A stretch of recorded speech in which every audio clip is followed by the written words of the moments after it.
There's two ways to raise money, especially in the earlier stage. You can raise with finesse or you can raise with brute force. If you're just willing to go like pound the pavement and talk to a lot of people and ideally do it in a really condensed period of time, you're gonna get better at pitching. You wanna either do that or you wanna be artful and finesseful. And if investors are already interested in backing you generically as a founder, there's a way to kind of play the game to where they almost do preempt you and you don't even start fundraising until you know people are probably pretty ready to back you. I think those are the two approaches I've seen work. I would pick one or the other. Anything in between is probably not correct. The easiest time to raise is at an inflection point or when you've like literally done like nothing and it's all a story. And so when you're like pre-launch or like early stage and haven't done anything, you can kind of just like tell that story.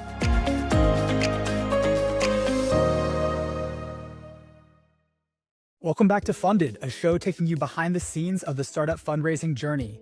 On this episode, I sat down with Andrew Ray, co-founder and CEO of TaxWire, a global sales tax compliance platform that handles the full stack from calculation and filings all the way to the managed service layer that goes along with it. TaxWire just announced its Series A fundraise, and we sat down for a deep retrospective on his experiences. I've known Andrew since his earliest days getting TaxWire off the ground, so it was really fun to sit down and hear the full origin story behind the startup. He arrived at the idea for TaxWire the same way so many great back office founders do. He was a finance leader at a growth stage company, got absolutely buried by sales tax complexity, and realized the solution he needed didn't really exist. One of the things that I appreciated most about this conversation is how honest and thoughtful Andrew was about his entire journey. They've raised 3 rounds to date, but what stuck with me most was how differently each round went down and what it actually took to get them done. So let's get into it. I hope you enjoy this conversation with Andrew Ray. All right, Andrew, thank you so much for joining me today. I'm really excited to talk about all things sales tax, TaxWire, your fundraising experience, and the current state of the fundraising landscape. We've had a bunch of conversations over the last few years as you've been on your journey building TaxWire. It's been really cool to see how far you've come, and I'm excited to share a little bit more about TaxWire, allow you to share a little bit more about TaxWire with the team, as well as the broader startup community. So yeah, thank you so much for taking the time. 100%. Thank you for having me. Alex, I think you were like one of the first people in just the like broader accounting community that I met when we were just getting going. And so you've always been so helpful and supportive. You and your whole team. So super stoked to be able to do this and thank you for having me. Yeah, I think we originally connected through my friend down here in Austin, Scott Hickle, who probably heard about what you were building and thought, oh, Alex does accounting things. Alex and Andrew should talk. Then we had to, Accounting, it's like taxes. It's like it's all like the same thing to most people. So yeah. Well, I love that think guy. that the folks on this live stream and who will listen to this conversation will have a little bit more of an appreciation for the nuances between different parts of the accounting and finance functions. But let's start by just giving a quick introduction to yourself and TaxWire. Why don't you talk us through what TaxWire is, what your mission is, and what you're building in pursuit of that mission? I'm one of the co-founders and the CEO of TaxWire, and we are like a global sales tax compliance like provider, and so we are both like the tax software that automates the core like calculations and filing and reporting of compliance, and also like the broader managed service to like truly be a full end-to-end solution for our customers. And if I were to think about what our mission is, it's like we exist to help like accountants, finance leaders, like sleep good at night and not think about this and get outcomes they can trust. And I think like that is actually like the really like deep and important thing we think about. I wrote this post on LinkedIn maybe a few months ago, and it was from one of our early customers, and she introducing us to another potential customer, and her exact words were, "I sleep better at night because of TaxWire," and like that is like literally in a nutshell like why we exist is to help folks like the people on your team and our other customers sleep well at night and not have to think about sales tax compliance or any of the risks associated with it. Kind of getting into this was accidental. I worked at a handful of startups. I found myself accidentally running finance at a growth stage company that had a very complex sales tax footprint. We were a marketplace. We sold everywhere. We had like very nuanced taxability. We had some international exposure. And so I had to go through the whole experience of looking at vendors, trying to find someone who understood what we were doing, trying to figure out how to actually implement it and get it done successfully. And so in many ways, um, TaxWire is like what myself and like the folks in our founding team wished had existed for us and felt needed to exist on the market. Um, so yeah, that's us at a high level. We've been around a few years now. We're going to talk more about the funding, but it raised about $24 million. I have several hundred customers at this point and been growing really quickly in the past year or so. And most of our customers today are kind of in a couple buckets, but we serve like in-house like finance teams, like kind of like mid-market, like scaling companies. So like think like I like some of our customers like Canva, like Middesk, Finch, Talic. So like think like bigger like retail tech like software or even like manufacturing type customers where we like sell to the in-house like VP of finance or controller and like we're mostly serving them.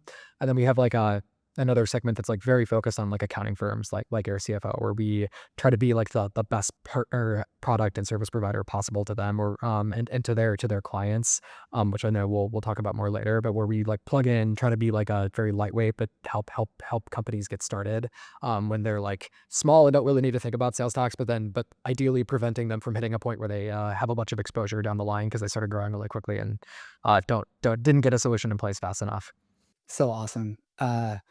I've talked to several founders of back office tech companies who've had that similar uh, path where they were operators at a startup and just banging their head against the wall trying to solve a specific problem and realize that there wasn't really a solution out there that could solve it for them. So then they moved on and scratched their own itch. So I can tell you really deeply felt the the challenge of grappling with sales tax compliance, as I'm sure many of our team members and just in general finance and accounting professionals have faced.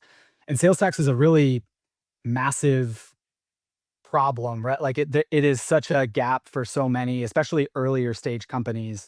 I think this was also from a LinkedIn post that you put out recently, but it was something like 43% of companies under 5 million in ARR just have no idea what they're doing on sales tax compliance. And even once you get to that 5 to $50 million range, it's still a significant percentage. Why do you think that this is such a persistent challenge for early stage companies? And what are the main barriers that are stopping them from actually achieving compliance? Yeah, I think it's and that the post you're referring to it is actually it's a CJ Gustafson who I know you know and are familiar with has this like CFO tech guide he puts out every year. And in that the guide this year, it was very lucky that we were ranked pretty well this year. But I think the thing that was crazy is that 1 to 5 million in revenue, like you said, like just 40 almost pushing half of the companies are doing absolutely nothing for sales tax. It's also crazy that it was still at like 25 to 30% for companies between 5 and 10 and 25 and 50. So it's up to like even 50 million in revenue. There's just a lot of companies that get behind on this or don't do anything in some way. And I think there's like three um core reasons that I see influencing this. One of them is on day zero, sales tax is not something any startup needs to worry about. Like day zero, you don't have revenue, and sales tax is only a problem if you have revenue. Um, and so it truly isn't a thing that anybody should be spending time on at that like pre-seed stage. The second problem though then is like lack of understanding. Even when companies do start growing, like it is a still something of a like niche area and just like arcane subject matter that's quite complicated that a lot of folks even like very big experience founders just like don't want to spend a lot of time on tax and accounting problems. That's why they work with their CFO. But that even folks controllers, VPs of finance, fractional CFOs, like a lot of these, you have to be an expert at so many things. You can't really be an expert in sales tax compliance. So even if you have an in-house finance resource, there's not a lot of expertise in that area. Third, I would just say the growth rate is like when you do start growing, you can go from like no revenue to a lot of revenue for really quickly. And then it doesn't take more than like you hit like a million, 2 million, 3 million in revenue in like 6 months or 12 months or a year and a half. All of a sudden you can have a lot more exposure than you realize pretty quickly. Or if you're hiring a lot of remote employees, that can get you too. So I think it's just like it's like a thing where it's really easy to get caught because going from it doesn't matter at all to it's starting to matter can happen really, really fast. And it's easy for that to continue for a long time if you don't get ahead of it. And so I think this is one of the reasons we're so excited about working with the like accounting firms ourselves is that really the people with the most ability to help these startups get ahead of it is and we see it now like when we work with you and your team and others, it's being able like you're in the position to proactively be like, "Hey, you should think about like an R&D credit this year because like we could save you some money on that. No, hey, you should think about just like implementing sales tax now just so you like are ahead of this and this doesn't turn into a bunch of money you're going to pay out of pocket later." So I think the fact that we're still relatively new to I think it's that lack of understanding. It's like how fast they grow, and I think I think it just gets away from companies at that early stage for those reasons. Yeah, for sure. I mean, it doesn't help that the whole sales tax universe is almost like actively hostile to small companies because it's so complex with different rules at different levels of jurisdictions and so much nuance.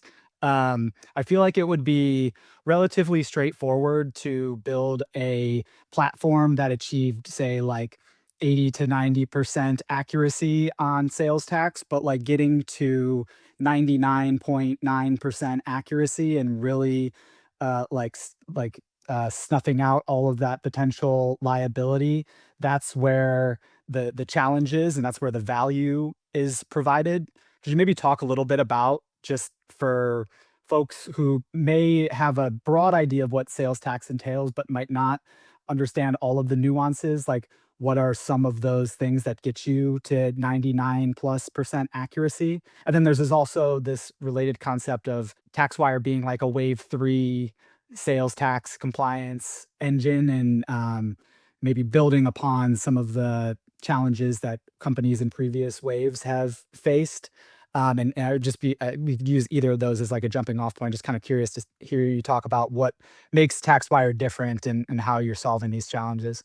Yeah, 100%. I think so a few things there, so I'll kinda like hit them off. I think quickly to close the loop on the small companies things, I also think a part of it is just having a really, really easy, both in terms of time, but also like price point, entry point to just get started. Is something that really didn't exist until like the last like year or two. And so having that easy entry point is really important for us because you're not gonna spend 20 grand on getting sales tax compliant when you're a company with a million or two in revenue.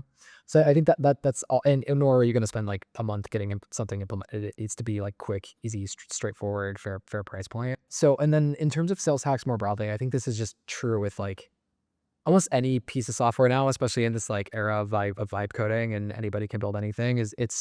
Um, but I think especially true in tax. It's anybody could go scrape and get like tax rates from a bunch of government websites and try to like roughly vibe code their way to like something directionally correct that maybe is like 80% accurate. That's probably doable for someone relatively smart in a matter of like days or weeks if you know what you're doing and are capable in Quad Code or some of the other tools.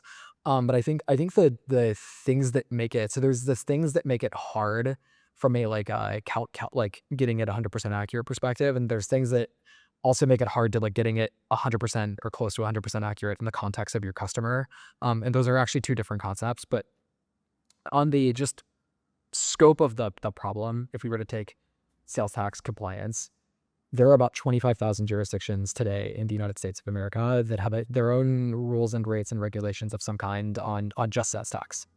So think like so in Texas where you're at, I think there's literally just thousands in Texas alone, like at least a couple thousand. It's highly. I was actually just on with a customer, and it's actually highly complex to be able to calculate the correct tax rate in Texas. It's not like you want to literally geocode like to do it correct in some of these more complex states. You might have 12 or 13 different combinations of rules and rates depending on where you're at in the same county. So even just knowing the zip code is not enough. You're not literally plotting latitudes and longitudes in that county, you're potentially going to get the tax wrong. And that matters because if you go to well, like there's a few places that can matter, but if I charge a customer in Texas, and I got the lat long right, well, they might be like, hey, you're overcharging me, especially if it's like a large transaction. Or it's like I go back, let's say I like do it, I run the transaction, I go back to file and I realize that I didn't collect enough sales tax and now I'm going to pay tax out of pocket out of my balance sheet to the government. And so that's costing me the business money. Or worst of all worlds, someday we continue going along and we operate and we get a scary letter from a state and they're coming in to audit us and we're gonna end up paying a bunch of money out of pocket and taxes and penalties. So it's like the scope of the problem really is just that like since every state can get quite complex, there are wide variance in the rules. There's wide variance in just the granularity of the jurisdictions, and you have to tie that together across like 25,000 jurisdictions. And we've not even talked about doing this globally in other countries. Like that's really the complexity. Then you have to take that ability to get the tax rate. You have to get it in a way where you can actually report it correctly to all these different jurisdictions every month or every quarter, to where you're like filing the correct amount of taxes and you're doing that in a way that as the company scales, you've got a clean source of truth to where if you ever do get audited, you can heavily defend the decisions that were made. And so it's quite getting to that like last mile, both of like doing this in an automatic way, but also doing it in a way that is correct and trustable and auditable and verifiable, which like matters as you scale a company where you're gonna have to like some big do audits and potentially like have great gap financials and do all the things if you have big ambitions. It becomes a surprisingly hard problem to solve. Like the reality has much more detail than I ever would have expected, especially when it comes to sales tax. Yeah, I'm sure it's been, quite the onion for you to peel back as you've really, like, gotten into the weeds here.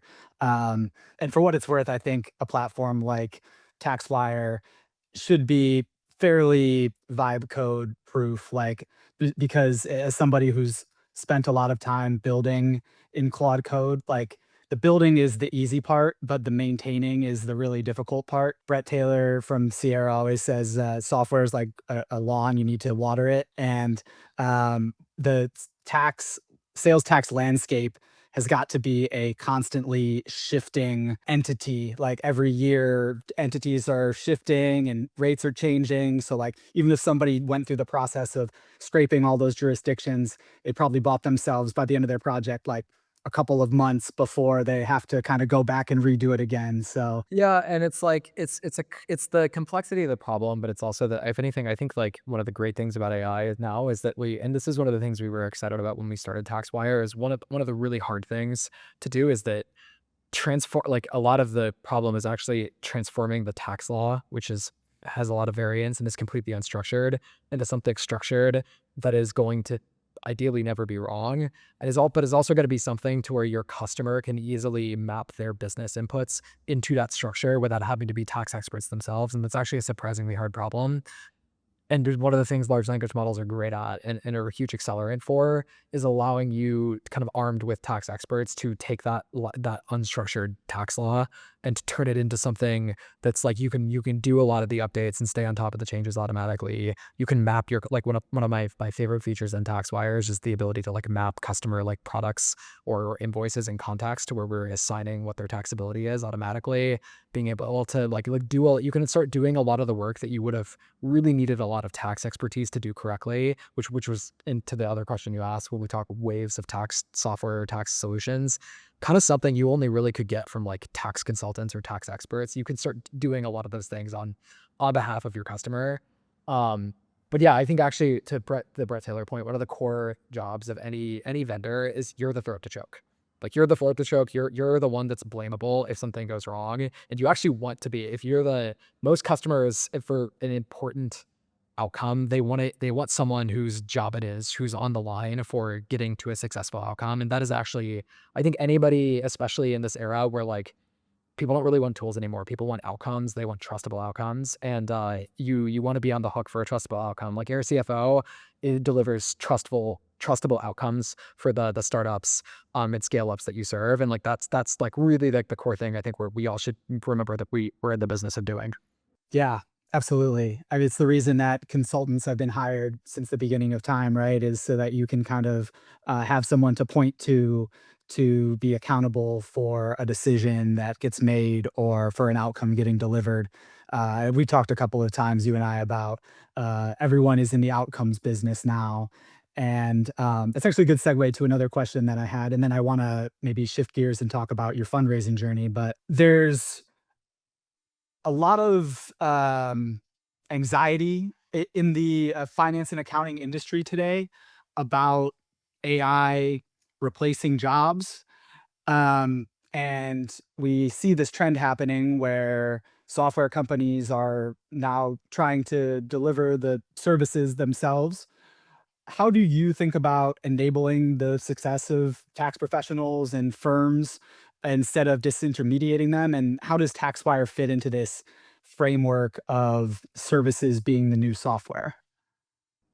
Yeah, I think so there's kind of where we sit and then just how I think about it more broadly. I think where we sit today is we position ourselves as like both the software platform and the managed service to handle the compliance. And I think that like that's back to the thing of like we really need to be driving outcomes. So we have our own one of our big differentiators is that we have a great piece of technology that's really core to what we do, but we also like every single customer gets an account manager that's like a tax or partner gets a partner account manager that's like an actual sales tax or that expert. And so you get that, and I think and also, if anything, like these models like really supercharge like what you can do if you're like a really tech forward like person with a lot of expertise. And so for us, like we've really taken the angle that like our customers want outcomes and we are in the business of delivering those outcomes. And so that's what we're gonna do. But I actually don't think that gets rid of the need for consultants or definitely not for accountants. Like most of our customers are predominantly accountants, whether they're like working with many clients or just in-house at one company. And I think the need from what I observe in like the startup ecosystem, I don't think I think the need for someone who is in charge of the numbers and can like handle that and like think thoughtfully about the business is really, really important. And the value is never really in like doing the manual like journal entries or even just like spending a lot of time in Excel or something if you're more on the FP&A side. Or even on the tax side of things. Like I really don't care if like my tax provider for income taxes, let's say, is like how much they're doing manual versus not. I care about the like a trusted outcome and them being able to explain that outcome to me. That really human element of understanding context and being able to tie the dots together is still super deeply important. And if anything, being AI native lets you do more of that. And I think I think your CFO has been on the forefront of this. If you guys are like really pushing the boundaries of what your team can do with AI and like the technology you can build around your services to deliver better outcomes to your clients. And I think for like, and I think we're actually looking for service providers that are like trying to push the boundaries of that future because I don't I think people are people, and I think people want and still the area where AI is maybe like without like lots of context still not the best is it's still not able to it's still not deeply strategic and understanding the nuance of a business and tying the dots together and being able to communicate that in a deeply human way.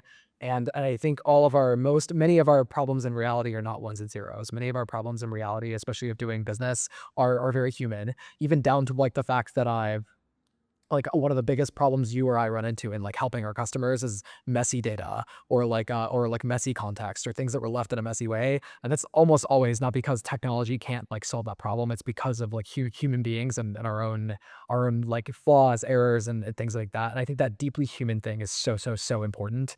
And so I think that that's like what we're trying to empower both in the partners we work with and the consulting firms we work with. And I don't think that's going to go away. And I don't think even on the like implementing software, I think if you look at all of these like new AI native ERPs, they're still working with consultants and accounting firms to try to like deliver outcomes to clients. People are busy and people want to work with people they trust, and I think that will never. As long as humans are the what maybe someday if it's AGI buying from AGI, then maybe that changes. But I think that like trust piece isn't going to go away and will stick around.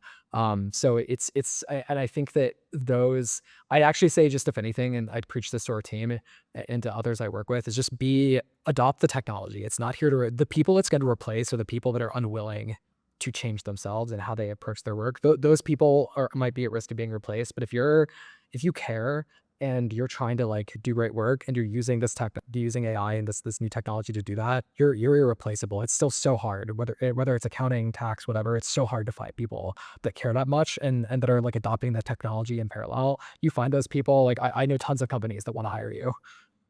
Yeah, I love that so much. So many different rabbit holes that we could go down there. I guess I'd just say we're 100% on the same page. I think that AI is going to be an accelerator and a multiplier for folks who are able to adopt it.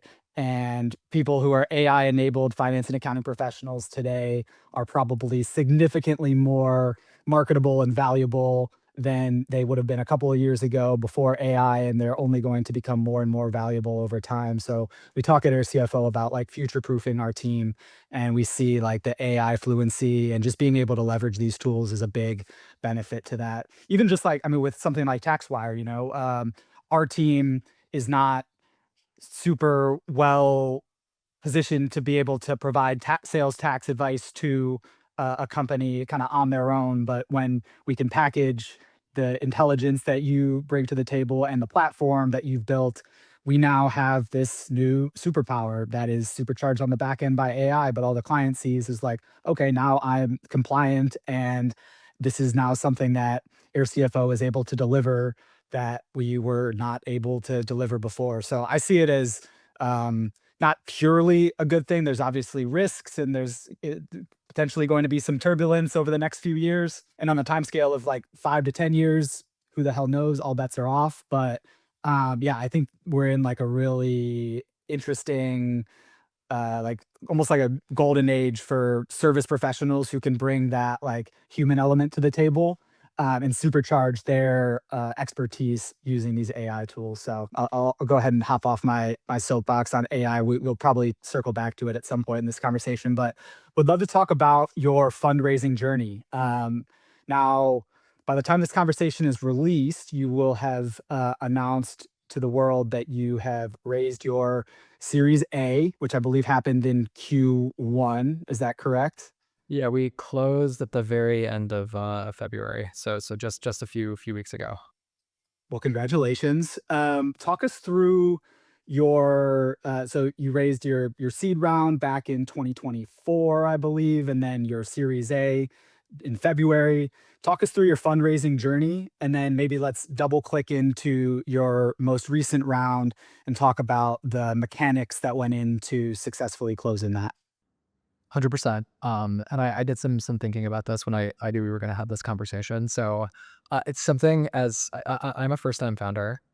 It's something I always found frustrating as a first-time founder about hearing people talk about fundraising is they always talked about it in a way that I found very hard to relate with. And so I try to be honest about just like the good, bad, the ugly.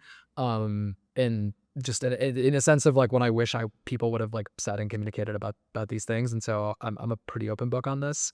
Um, we've raised 3 different rounds today. We raised a pre-seed in like very end of 2023, like December 23, January, like is when we closed it. And then a seed last summer, actually, or end of last spring, beginning of summer. I think we closed in July of last year. And then a Series A in I mean, these days the rounds are like all kind of almost made up, but in terms of what terminology people use. But then the Series A just about a month ago now, and so and each was actually fairly different. And so I'll almost try to talk through each of them and what changed. But um, with the pre-seed, I think that was predominantly about it was just like just me and my co-founder. And we had worked together prior. It was like me, him, and basically an idea and a lot of conviction, but not a lot of like proof to be honest. And in terms of like we hadn't like done much of anything yet. And so that we raised, it probably took a couple months end to end to do that. It was probably I still think the hardest round we've raised was probably that round. I think I talked to like maybe 200 plus investors total to get it done in like in about like an 8-week period. So I was like nonstop. And we did end up having a very fortunately like highly oversubscribed round by the end of it. But it was like it didn't feel that way. It was like literally it felt like we were going nowhere. And then all of a sudden it got like hot at the end and we were able to close for some great people. And then last year's round was a little bit different in a sense of like we didn't yet need to raise. We were thinking about potentially waiting and just doing a Series A later and just skipping to that. And then long story short, that was actually somewhat preemptive, but this is another thing I can be more honest about. We it was preempted, but then we also had a sense that it was going to get preempted maybe, and so we leaned into that and I wouldn't say we ran a process without running a process, if that makes sense. And so we ended up having like several term sheets and XYZ Ventures led that round, and then one of the funds that was in our seed round, Headlight Ventures, they preempted our Series A, and so I actually think each one got easier. I don't think it's going to continue that way. I think the next one will definitely be harder than this last one. But I'm happy to kind of double click on each of those and then talk through the differences if you think that's interesting. Yeah, no, that would be fantastic. I mean, so you talked about your pre-seed, it was you and a co-founder, your seed round last year, and then your Series A in February. Could you maybe talk about what were you trying to convince venture capitalists of at the core level for each of those different stages? Like, what was the main topic of conversation that you needed to bring them around on? Yeah, yeah. So for the pre-seed, it was largely a bet on, like, do they believe in you as founder? So it's like mostly team and then a little bit market. Like it's team and market are kind of still at the core for each. But I think it was like team and then market was the biggest of the pre-seed. And I think the thing that was probably the most difficult to get people to believe was that there were like kind of two things. There was one was like in sales tax at that first round, like you guys don't have a background, like you're not tax experts, you're not tax people. You've not worked in that industry before. Like I'd been a customer of it, so but it was still not the same to people. And so that was, and then we were first time founders, and there was that side of it. And so convincing people that we could execute in this market and that had a differentiated point of view and was like one thing that we had to like go deep on a lot. And then the other angle of it too, though, on the market specifically was at that time, which is crazy to think today. But at that time, a lot of people were also just being like, oh, is like, because there's like a couple big incumbents in this space, and it was like, can you really compete with these like big incumbents? Somebody's going to work with a startup, and for taxes, that's not going to work. So there was actually a surprising amount of that for that round. And so that was for the pre-seed, but it was predominantly it came down to just like, did people believe in us and that we could find a way to win despite being new to this industry? For the seed round, I think what changed a lot there was we didn't have a ton of like commercial traction because we basically took the pre-seed and we spent well over a year and a half heads down building. But what we had done in that period of time is I basically flew around the country and just recruited some of the most like in my opinion, like most experienced, best people in this industry who had built like sales tax and indirect tax like engines and software before. So like our head of tax, for example, built TaxStar, which is still somewhat a big company in the space. Like was it Stripe Tax? We had some folks from like the Avalara and Rocks of the world. So we built up this like very stacked team on engineering and tax to actually build our product. And so even though we had and then we actually built like a pretty sophisticated tax engine and products that was like quite difficult to build. And so that the seed was more about like, hey, like this is and the space it gotten competitive that we had like three or four other companies were attacking it in some way. But what we had going for us is that we had a very, very stacked team, which I didn't have at the pre-seed. It was like people could look and it was kind of like, how did you get these people here? Was more of like the question. Um, and then it was like the approach. Our approach, we had a very strong point of view of like, this is how we're going to attack the market. We're going after these like the finance team. We're built for finance people and accountants. We're going after like the mid market. We sell to more than just like tech companies. And so we had a very strong point of view and deep understanding of what we were doing for the seed. Honestly, a deeper way than we did at the pre-seed, and a team to back it up. So even though we had just started selling, I think we'd only been selling and onboarding customers for like 2 months. Despite that, we had like the numbers were starting to go up into the right. The cusp and the but mostly it was just like, okay, this approach is really compelling, and these guys are doing something different, and the team is strong. And then it also, I think it does in actually executing that successfully. It does help that we initially were not planning to raise that. And so because we kind of had some people like moving quickly with some interest, we were able to kind of lean into the fact that there was a lot of excitement around investing in the office of the CFO. I think a lot of people were excited about AI applications and that side of the house, which maybe even wasn't true when we raised our pre-seed. So I think that like helped.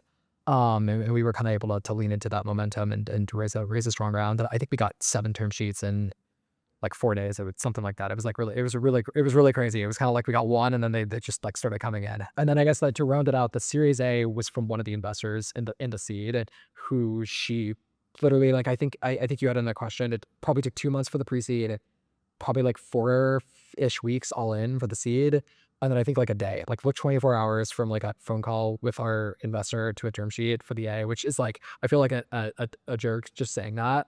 But because but it was just we were just really, I think, lucky that we had knew her really well. We had like deep respect for her and worked with her for a while. She had worked with us and seen through the numbers. She'd seen how we'd been executing and how we'd recruited the rest of our team. And it just felt like I think she felt like confident that like, hey, I wanna like double down and we felt really my frame there was like I could maybe wait. I don't need the money and go raise later, but like the opportunity cost of time was really big there. And then it's like when the bigger thing was if I thought of who would be the perfect board member if we're gonna give up a board seat finally, it's probably her actually for and so we ultimately just decided to like do it, and it was the easiest route I think we'll probably ever race because I mean again like 24 hours to a term sheet is pretty with doing little no work basically is hard to beat, and I feel really lucky that our investors felt confident enough to do that. Yeah, totally. I mean, you spent a day maybe formally within the fundraising process, but the investor was able to build conviction around you in such a short period of time because of everything that had preceded that, right? Like Exactly, she had exactly. been following you very closely. And one of the things that I hear most often from VCs when they're talking about evaluating early stage companies is it sounds simple, but it's just like, do they actually follow through and like execute on the things that they say that they're going to execute on? And I think it makes the VC's decision so much easier when they can start to see that pattern of Andrew said that they were going to go out and do this thing, and then when we follow up with them 6 months later, like, they actually did it, and once you rack up a couple of those wins, then they see no reason to believe why that would not continue into the future. So, I mean, it sounds awesome to say that you brought in the term sheet, in a single day, but don't wanna discount all the hard work that went in, like, to make that possible. 100%. It's one of those things where I think it's really easy to get distracted by fundraising. There's lots of like advice out there on fundraising and stuff, and some of it is useful, but I think especially in Silicon Valley and startups more broadly right now, it's really easy to just there's some things that just matter no matter what about building a great business and and I think if you're trying to be I guess, like, as if you're in the context of being of that founder CEO, if you're trying to be the CEO that your company and your business needs you to be, if you're saying really focus on your customer and really trying to, like, build a great business, it's actually so much easier to do all the other stuff gets so much easier, telling the story, getting people excited, like, pitching people with conviction, like, getting momentum. It's all gets easier if you do those pieces well, and so in many ways, I actually think you could skip a lot of the advice and just, like, be if you stay focused on those things, like, it just increases the odds that your ability to raise successfully will go up. Yeah, absolutely. One of the other pieces of advice that I've heard actually from both sides of the table when it comes to fundraising is timing your raise right on the precipice of like hitting an inflection point with your business. And so it sounds like for your seed round, you had recently started actually commercializing and you could see that curve starting to bend, even if it was early days.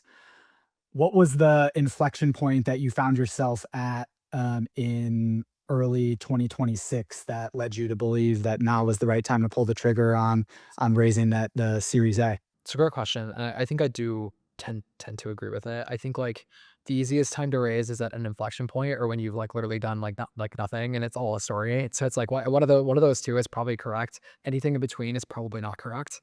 Um, and so when you're, like, pre-launch or, like, early stage and haven't done anything, you can kinda just, like, tell that story. And then but once you've launched, you really do wanna hit the inflection, and so for the seed round, it was similar. It was like we had just started the launch, but we'd recruited this great team. You could just look at it and be like, "Oh, wow." Like, and it probably helped that I'm relatively young, and so people could like it also, I think I don't know why, but I think there was some allure of like, "Oh, like, why are these people that are really experienced working for this, like, otherwise young team?" But then we had our customers were saying great things, our NPS was super high, and had a lot of conviction in how we were going to win, and the numbers we were growing like 40-50% month over month in a category that's like slower. It's not like this is consumer. It doesn't tend to see that type of growth out of the gate as easily. That was one. And then I think for the Series A, it was a few things. If I were to reflect back on it, a lot of what got us from like 0 to 1 per se from a commercial perspective was recruiting great people on on the product side, and then on the commercial side, honestly, it was all founder-led sales. And so a lot of, like, brute force, and so but we a lot of companies I think struggle to get out of that. So something I think we did okay of is we recruited some really, really exceptional people on the product and on the go-to-market side. It's our head of growth that joined us, at the beginning of the year was, helped take a company in the FP&A space, to, like, 20 million in revenue, and was like, so, like, we recruited a couple people like that were like, "Oh, wow, if these people are leaving, like, great jobs to go join TaxWire at this, like, early stage, that's a lot of signal." And so I think that was one piece. I think some of the things that we have been saying would happen from, like, we're going to, like, go head to head with the Avalaras of the world, and we can rip and replace these, like, and win these, like, mid-market customers and get and to solve complex use cases, we're starting to prove out. I think in Q1, 50% of our customers were coming from, like, other solutions like Avalara or Ambach or something else, and so we were showing a really strong consistency of, like, ripping and replacing and doing, like, really, really, bigger and bigger customers and getting, like, a lot of success there.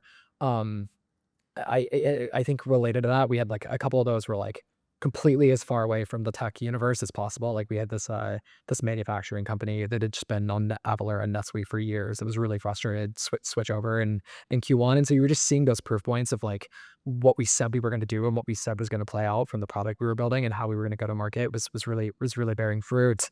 Like, our accounting and system implementer partners were, like, referring us to more and more customers, and we're just super happy. We had 0 churn, like, 0 churn, which was, like, super, and then I think our first, like, 10 to 20 customers had, like, month-to-month contracts because we were trying to give them confidence that they could trust us and have no out. So, a lot of it was, like, those, like, recruiting the team. We had, like, no churn. We had, like, we were ripping and replacing, like, really credible, like, incumbent vendors successfully, across, like, a variety of industries. And then, like, the growth, we, like, basically doubled in, like, a matter of, like, months, and so like, the growth was kind of, like, there and hitting. We just, like, had a really, really, really strong Q1, and so, I think the signals were kinda there, and and then myself and the investor, at Headline Ventures who led the round, I built a really close relationship with her too, and so I think we both I felt confident that I knew who she was and that I could trust her, and I would like to think the other way around, of that she felt confident in our strategy and how we were gonna build the business, and so it was, there was a lot of trust built that I think mattered too. Yeah. I mean, 50% month-over-month growth, uh, it was probably enough for many VCs who are evaluating, TaxWire as a potential investment, but that's more of like a lagging indicator of a lot of the other things that you must have been doing well. One of the things that you've brought up several times I'd love to double click into is around recruiting your early team members. Um, I think that can be an extremely strong signal when a VC looks at a team slide and they see these folks who were previously at larger companies with probably pretty cushy roles and they decided to leave those roles to come join like a pirate ship upstart startup. What would you say has been your biggest kind of unlock or just mindset shift that has enabled your success on the recruiting trail? Like, what could founders take away to help them build those really strong core teams from the early stages? Good question. I think I'm still trying to understand it myself sometimes, but I think some of it is just starts with, like, I take recruiting really, really seriously, and I have from the beginning, and I think everyone pays lip service to taking recruiting seriously, but I think doing what it looks like in practice is is different. So I think there's just a lot of, like, the deep seriousness that we take it with is been, I would say, above average of, like, what I've seen other people do. What do you do that other people might not be willing to do to go above and beyond?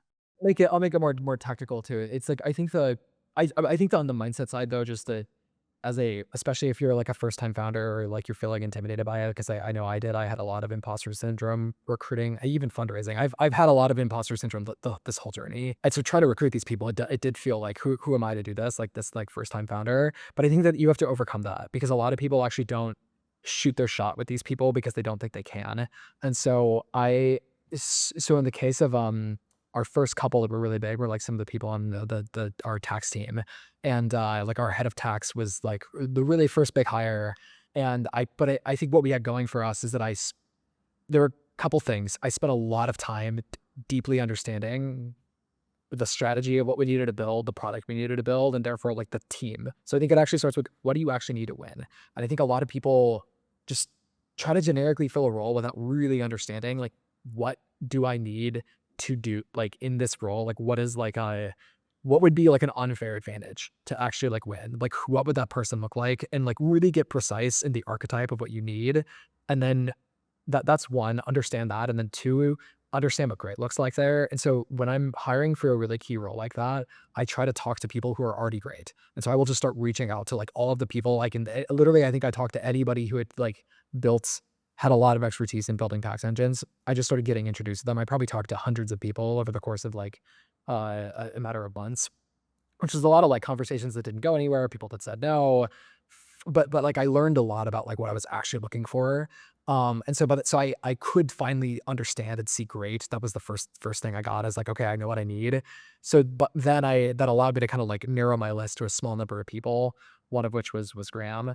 And we were fortunate that I actually tried to get in touch with him and he didn't respond, but then I interviewed someone that used to work with him, and that person went like referenced back, and he reached out to me, and we started talking. And but then once it got serious, I flew across the country and spent like a week with him and his family, and just like was like there. We like were really really deep, and so I think a lot of it's just like how it's volume. It's I think it starts with like what do you need and how do you find great. Like really like I think a lot of people think that they are doing that, but they're not like truly making sure that they are holding a bar for greatness and then like maniacally making sure they can find it, they can recognize it. And then two is just lots and lots of volume. Like keep the bar high. You have to be willing to do so much more, whether it's outbound, whether it's like interviews, like just a lot of volume to find the right people. Our head of growth was a similar thing where it took me 6 months to make the hire, and a lot of people were like on me to make the hire already. And we had a lot of good finalists for it, but um I probably talked to 20 people before I even figured out what I was actually looking for. And then by the time I did that, it was like I spent like many more months just probably thousands of outreach messages, hundreds of interviews, just like a lot. I think the volume that is required to find like really, really great people is just I think a lot of companies think that they're doing a lot of volume and they're not doing a lot of volume. And I think that like that like level of seriousness by which you take it and the amount of time that you spend on it does make a really big difference. It makes a lot of sense, and I really I appreciate the emphasis on really clearly understanding what does this person look like from the ground up, like everything. It's clear that you had like a very uh, detailed profile of what perfect looked like for you. If you don't have that, it's like, how do you also convince that person? If you don't even understand, even if you get in front of them, how do you convince them that they should come join you? Versus I actually have found deeply understanding what I'm actually trying to hire makes me better at recruiting the person, because then like I can speak fluently with like what we need to do together to win, versus when you don't really know, it's much harder to gain their respect too, I would say. Yeah, absolutely. Um, so I think that's a very tactical insight for founders who are trying to recruit early team members. I know we're coming up on time here, but I'd love to talk a little bit about. You mentioned that with your Series A, you opened up your first external board seat and you brought on a partner from Headline Ventures, and you mentioned that this was an easy decision for you because she was sort of your ideal picture of what a perfect board member would look like. What what were those characteristics that led to you getting that confidence that she was the perfect board member for TaxWire? This is probably different for every company, but I think for me, what I cared about is I think a lot of people in Silicon Valley and in startups pretend they care about building something that endures in a lasting company. But I think if it like genuinely matters to me, I think the great thing about being in taxes is it's one of the few things that you can guarantee, like accounting, taxes, like these things are going to be around in 100 years. People are going to be making sure their books are accurate, and making sure their taxes are done correctly long after you and I are both gone. And so building a company that endures was really important to me. And most investors are actually not that long-term oriented. Many investors that everything's about the next markup, the next big raise, the next whatever. And so not that many people actually have a very long-term orientation with the kind of company they want to build. And Taylor really had that. Like she much more deeply understood our industry, our like how we were trying to differentiate, how we were like attacking the market than any other investor we talked to when we raised our seed round, which is when she initially wrote the first check, but before the Series A. So that's originally why we had she'd also been like working very hard to get time with us because but not because she just wanted to beat us, but because she knew a lot about the space and, like, had a lot of deep conviction in, like, the approach that we were taking. So a lot of it was just we had a really deep shared alignment on the kind of company we were trying to build, which was important to me because you don't want a board member who thinks you're building a different business than you are or wants you to build a different business than you are, because it's gonna lead to a lot of friction. This and then second, like, you want a similar, like, motivations of like some of the time, like the right answer might not be to do the thing that's going to get you to another markup, another fundraise the fastest. And I think some investors, especially if they're earlier in their careers, maybe struggle with that. And I think Taylor was just so long-term oriented in how she thinks about company building that I felt a lot of trust there. Um, and then I think like time with of just seeing who she was. I knew all of her other founders. I had seen enough to see like I knew I could rely on her when shit hits the fan. And I think that like shared alignment and just knowing that you can really like deeply trust this person. And um I'd actually say she's something of a thought partner in the business. And I've met my share of investors at this point, and I think a lot of people are not that, or are not that or like for this business. And so I feel really lucky to have those things in a person. And so it was kind of like, I already know, I already work really closely with you. I know what I'm getting into. And if I know you're like, we're like deeply aligned in the company we want to build together. Yeah, bringing on a board member is a long-term commitment for sure. If TaxWire is going to be a generational company that you spend the next decade or more building, you want to make sure that whoever you're putting into that seat is aligned on the long term. So I think that is really wise of you to kind of approach it from that direction. Okay, one last question for you, and then we'll go ahead and wrap. If the next Andrew Ray is listening to this conversation and is gearing up for their pre-seed round of funding, what would you tell them about that process that you wish you had known when you were kicking things off back in 2023? Yeah, I've thought about this before. It's a great question. I think I have a quick just framework that I found useful for myself on fundraising in general. And I think there's two ways to raise money, especially in the earlier stage. One is you can raise with finesse or you can raise with brute force. And so I think with the brute force is kind of what we did, where we just like got as many introductions as we possibly could and just talked to everybody. And I actually think that works better than people think. If you're just willing to go like pound the pavement to talk to a lot of people and ideally do it in a really condensed period of time, you're gonna get better at pitching.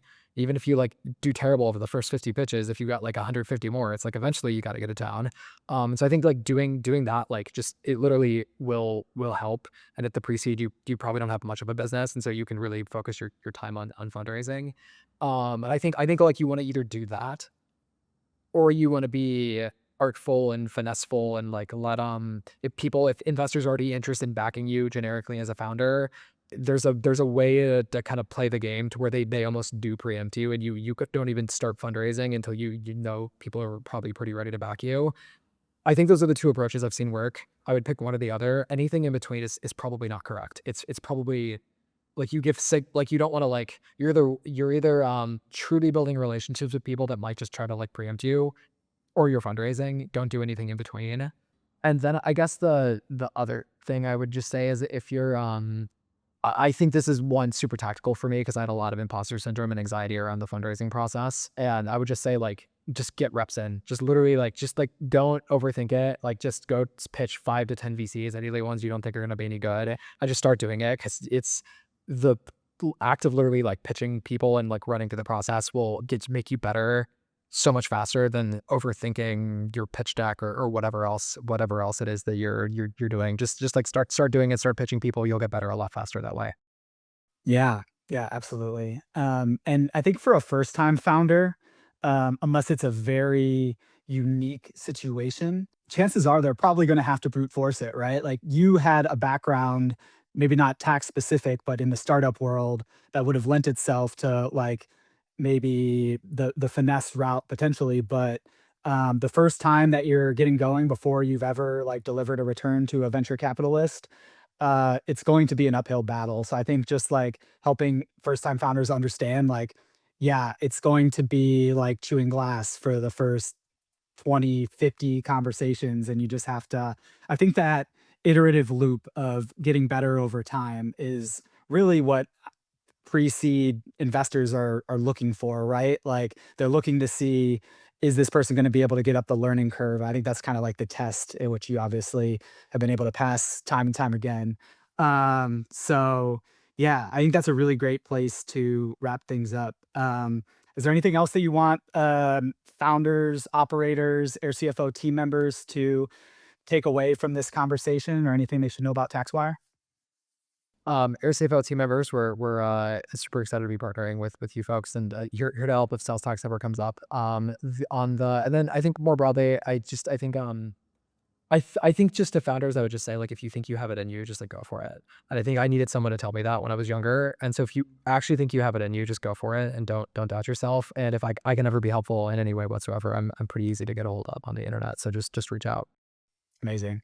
Well, thank you so much for taking the time to chat with me today. I really appreciate it, and I always enjoy our conversations. And I am very excited to be a part of the TaxWire journey going forward.